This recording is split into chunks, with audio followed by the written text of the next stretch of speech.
आ गया। रात भर वो सो नहीं पाया था और अब सुबह उसके पास सोने के लिए समय नहीं था, इसलिए वो नाश्ता करके सीधा ड्यूटी करने के लिए आ गया। उसने देखा राधिका सामने से आ रही थी, लेकिन उसने राधिका को कुछ नहीं बताया। फिर उसकी जैसे बात हुई और जब वो उसकी नौकरी के सिलसिले में बात करने के लिए सिक्योरिटी रूम में आया तो उसने देखा कि सब गार्ड वहां पर एक दूसरे के साथ में बैठकर आराम से गप्पे लड़ा रहे थे। उनमें से एक ने कहा, मेरे पास एक और किस्सा है, सुनाऊं? जैसे उस गार्ड ने इतना बार कहा कि सब लोगों की आंखें उसकी तरफ ध्यान से उसको देखने लगी। वो उसकी बातें सुनने के लिए बेताब नजर आ रहे थे। वैसे दूसरा किस्सा ना इतना शानदार नहीं है कि उससे पिछले वाले किस्से से ज़्यादा गोलियां चली हो या फिर ज़्यादा मार पड़ी हो किसी को। वो इसलिए शानदार है क्योंकि जिस आदमी पर गोली चली वो कोई ऐसा वैसा आदमी नहीं था। तुम्हें पता है कल किसके ऊपर गोली चली? उस गार्ड ने सब लोगों की तरफ देखते हुए कहा। वो सब लोगों की आंखों में देखकर ये भांपने की कोशिश कर रहा था कि आखिर किसको उससे ज्यादा मालूम था, लेकिन उसने तो देखा कि उससे ज्यादा तो कोई जानता ही नहीं था। उसे इस बात पर ना अपने आप पर काफी गर्व महसूस होने लगा। अरे किसके ऊपर गोली चली थी, बताओ ना, बताओ। एक दूसरे गार्ड ने झट से उसकी तरफ उत्साह भरी नजरों से देखा और फिर पूछ लिया। वो सब उस सवाल का जवाब जानने के लिए बेताब हुए जा रहे थे। अरबाज चौधरी के ऊपर। जानते हो अरबाज चौधरी कौन है? चौधरी परिवार का लड़का। उसके साथ में शोएब रऊफ भी था। वो उसका भाई और रऊफ परिवार का ना लड़का है। दोनों बहुत बड़े और बहुत खतरनाक परिवार से आते हैं, लेकिन शहबाज ने सिर्फ अरबाज को ही गोली मारी। जैसे ही उस गार्ड ने अपनी बात खत्म की, उसके बाद वो सब लोगों के चेहरे देखने लगा। जिस तरह से वो लोग उसे देख रहे थे उसे साफ पता चल रहा था कि इन दोनों भाइयों का नाम सुनकर वो लोग भी हैरान थे। वो भले ही समाज के सबसे निचले तबके में रहते, लेकिन फिर भी वो ये बात तो जानते थे कि पटना के बाहुबली कौन थे और उनके बेटे कौन थे और उनकी गाड़ी का नंबर क्या था। मुझे तो ये खबर मिल चुकी है और मेरी वजह से नहीं, ये खबर आज तुम लोगों को भी मिल रही है। लेकिन मैं तुम्हें बता रहा हूँ कि अगर तुम इसे किसी न्यूज़ चैनल पर या अखबार में ढूंढने के लिए जाओगे ना, तुम्हें ये खबर कहीं नहीं मिलने वाली। बात ही ऐसी है कि उसे दबा दिया गया है। अगर बात बाहर आ जाती, दोनों परिवारों की बहुत फजीहत होती, उस गार्ड ने कहा। लेकिन उसके बाद भी वो नहीं रुका। वो देख रहा था कि सब लोग उसकी बात और ज्यादा सुनना चाहते थे, इसलिए उसने अपना चश्मा साफ किया और उसने आगे कहा, मैं तुम्हें एक ऐसी चीज और बताता हूँ। शहबाज के बारे में ना लोग कहते हैं कि वो आदमी सांड को भी हरा सकता है। बहुत ही हिम्मत वाला लड़का है और इसलिए उसने इतने बड़े परिवार के बेटों पर गोली चलाई। इसके अलावा एक और चीज़ है। शहबाज पहले इन दोनों भाइयों के लिए काम करता था। इन दोनों के कहने पर उसने कम से कम ना 8 लोगों को मारा होगा। अगर वो जंग के टाइम पर पैदा होता, आर्मी में चला जाता, तो पड़ोसियों की ही अकेले की हालत खराब कर सकता था। लेकिन तुम ये देखो, परिवार का वफादार होने के बाद भी इतने सालों तक उसने परिवार के ही आदमी को गोली मार दी। जब वो गार्ड ये सब बातें कर रहा था तो लकी उसके पीछे खड़ा होकर चुपचाप बस उसे सुनता जा रहा था। जब उसने सुना कि उस दूसरी वाली गोलीबारी में उसका नाम कहीं भी नहीं आया, तो वो काफी सुकून महसूस करने लगा। उसे अच्छा लग रहा था।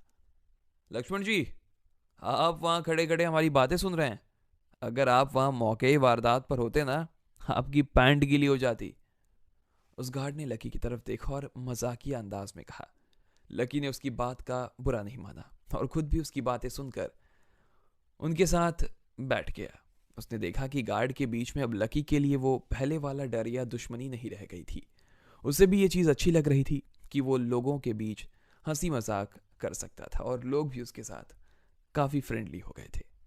हाँ सर, कहाँ शहबाज और कहाँ मैं तो उसके सामने खड़ा भी नहीं हो सकता हूँ, लकी ने हंसते हुए कहा।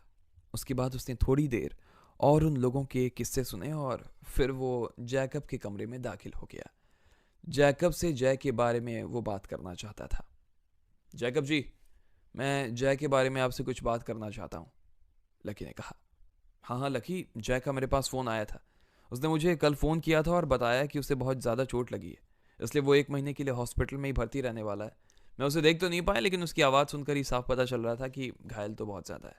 मुझे लग रहा है कि हॉस्पिटल से छूटने के बाद ठीक से काम नहीं कर पाएगा वो। फिर भी एक और दिन सोचने के लिए ले रहा हूँ, मगर मेरे हिसाब से मुझे उससे काम से निकाल ही देना चाहिए। जैकब ने अपनी बात कही अगर लकी ने पहले उसकी बात जयंत से नहीं करवाई होती तो वो लकी को इतना कुछ तो नहीं बताने वाला था। निकालने के बारे में सोच रहे हो?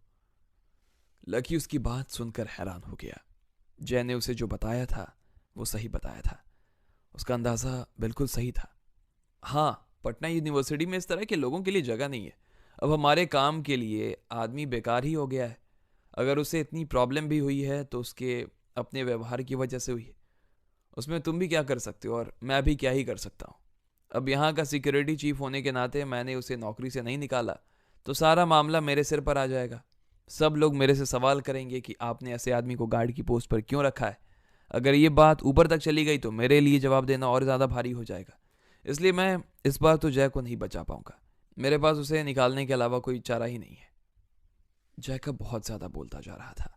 हालांकि वो जो कुछ कह रहा था वो सही नहीं था, लेकिन अब उसे जय को निकालने का मौका मिल गया था। इधर वो लकी को बोलने का मौका नहीं दे रहा था। जैकब जी, वैसे कल जब जय आपसे छुट्टी लेकर यहाँ से गया तो वो क्या कह कर गया था? लकी ने पूछा। उसे मालूम नहीं था कि असल में हुआ क्या था। जय ने जैकब को क्या बताया उसे ये भी याद नहीं था। दरअसल उसने मुझे तो यही कहा कि उसकी बहन की तबीयत खराब है और उसे अपनी बहन से मिलने जाना है। एक बार देखने के लिए घर जाना पड़ेगा उसे। बस इतनी ही बात हुई थी। क्या बात है? जैकब ने लकी की तरफ देखते हुए कहा। उसे लग रहा था कि मामला वो नहीं था जो जय उसे बताकर वहां से निकला। कल जब जय जैकब के पास आया तो उसे इस बात से डर लग रहा था कि अगर उसने शोएब और अरबाज वाली सारी बात जैकब को बता दी तो उसे सीधा नौकरी से निकाल दिया जाएगा। लेकिन लकी के लिए उसे वो बात बताना ज़रूरी हो गया। उसने जैकब की तरफ देखा और कहा, नहीं जैकब जी, ऐसा नहीं है। उसने आपसे जो कहा था झूठ कहा था। असल में बात ऐसी है कि कल हम दोनों सुबह दरवाजे पर अपनी ड्यूटी कर रहे थे। हमारी ड्यूटी रेसिडेंट के पास में थी। तभी अरबाज और शोएब ने वहां आकर ना दरवाज़ा खोलने के लिए हमसे कहा। मैंने मना कर दिया। जब लिस्ट में उनका नाम ही नहीं था तो मैं उन्हें अंदर कैसे आने दे सकता हूँ, है ना। इस बात पर उन्होंने ना हम दोनों से झगड़ा करना शुरू कर दिया। पहले उन्होंने जय को थप्पड़ मारा। मुझे गुस्सा आया तो मैंने अरबाज को एक थप्पड़ जड़ दिया। उसके बाद उसके दूसरे भाई जिसका नाम शोएब था उसने अरबाज को बुलाया और दोनों वहां से निकल गए। जय को इस बात का डर लग रहा था कि वो इस चीज का बदला लेने के लिए वापस आने वाले थे, इसलिए वो यहां से ना सीधा अपने घर निकल गया। लकी ने उसे सच बताते हुए कहा। जब तक वो जैकब को सच नहीं बताता तब तक वो उससे उसकी नौकरी बचाने की बात नहीं कर सकता था। क्या? जैसे ही जैकब ने यह बात सुनी तो उसके तो होश उड़ गए। उसने सोचा नहीं था कि ऐसा कुछ हो सकता था, लेकिन लकी की बात सुनकर जैकब भी लड़खड़ा गया। उसने लकी की तरफ देखा और कहा, तुमने तुमने शोएब और अरबाज से पंगा ले लिया। जैकब ने बाहर भी लोगों को इस चीज के बारे में बात करते हुए सुना था, लेकिन तब उसे पूरा मामला समझ नहीं आया था। उसने सुना था कि अरबाज को किसी ने गोली मार दी, लेकिन अरबाज को गोली लगने का और लकी और जय का इस पूरे मसले से कोई जुड़ाव था या नहीं, ये जैकब की समझ से परे था। हाँ जैकब जी, आपने वैसे अरबाज और शोएब के साथ में जो रात में हुआ ना उसके बारे में तो सुना ही होगा। ये सुनते ही जैकब का दिल फिर से जोर से धड़कने लगा। वो अब समझ गया था कि मामला उन दोनों से जुड़ा ही हुआ था।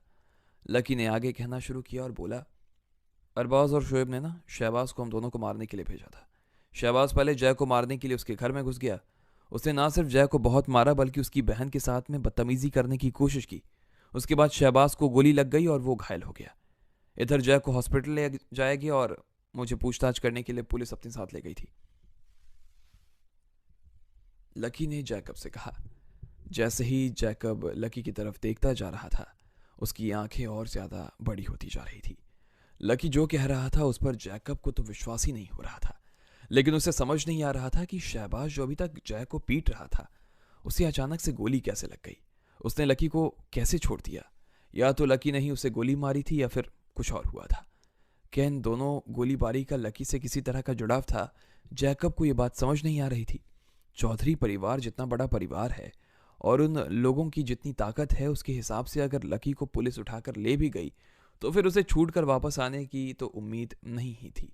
लेकिन लकी तो यहाँ उसके सामने खड़ा था और बड़े आराम से उसे सारा किस्सा सुना रहा था। जैकब का दिमाग तो अब खराब होने लगा। उसे कुछ समझ ही नहीं आ रहा था। चौधरी परिवार और रऊफ परिवार भी लकी का कुछ नहीं बिगाड़ पाए। ऐसा कैसे हो सकता था भला? ऐसा बिल्कुल नहीं हो सकता था। लेकिन फिर उसे अचानक से याद आया कि लकी के लिए जयंत का फ़ोन आया था। अगर लकी के लिए जयंत का फ़ोन आ सकता है तो फिर कुछ भी हो सकता है। तो क्या आप अब भी जय को नौकरी से निकालने के बारे में सोच रहे हैं? बताइए। लकी ने जैकब की आंखों के अंदर तक देखते हुए ये सवाल पूछ लिया। वो जानता था कि जिस तरह से जैकब उसे देख रहा था उससे वो मन ही मन घबरा रहा था और अपने डिसीजन के बारे में फिर से सोच रहा था। अरे नहीं नहीं, कैसी बातें कर रहे हो? अगर ऐसा कुछ हुआ है तब मैं उसे कैसे ही निकाल सकता हूँ। वैसे भी जैक बहुत अच्छा आदमी है। लगता है मुझे कि हमें तो उस जैसे लोगों की बहुत ज़रूरत है, इसलिए वो कहीं नहीं जाने वाला है, यही रहेगा मेरे साथ। जैकब ने तुरंत ही अपने सुर बदल लिए थे। उसके लहजे में जय के लिए कोई शिकायत नजर ही नहीं आ रही थी। मुझे भी ये आपकी बात सही लग रही है। और इसके अलावा जय ने तो पटना यूनिवर्सिटी के नियमों की रखवाली करने के लिए इतने बड़े लोगों से दुश्मनी मोल ली है, और एक बार भी नहीं सोचा दुश्मनी मोल लेने से पहले। मुझे तो लगता है कि हमें उसका ना सम्मान करना चाहिए। वो तो काम के दौरान घायल हुआ है। लकी ने कहा। वो जानता था कि जय लकी का पैसा नहीं चुका पाएगा, लेकिन वो चुकाए बिना रहेगा भी नहीं। लकी नहीं चाहता था कि वो अपनी छोटी सी तनख्वाह से कटौती करे, इसलिए उसने उसे काम के दौरान लगी चोट बता दी। इस तरह यूनिवर्सिटी के एडमिन के लिए वो पैसा देना अब ज़रूरी हो गया था। अब आगे क्या होने वाला था? क्या जैकब लकी के इस प्रस्ताव के लिए हाँ करता? आपको क्या लगता है, क्या होंगे इन सभी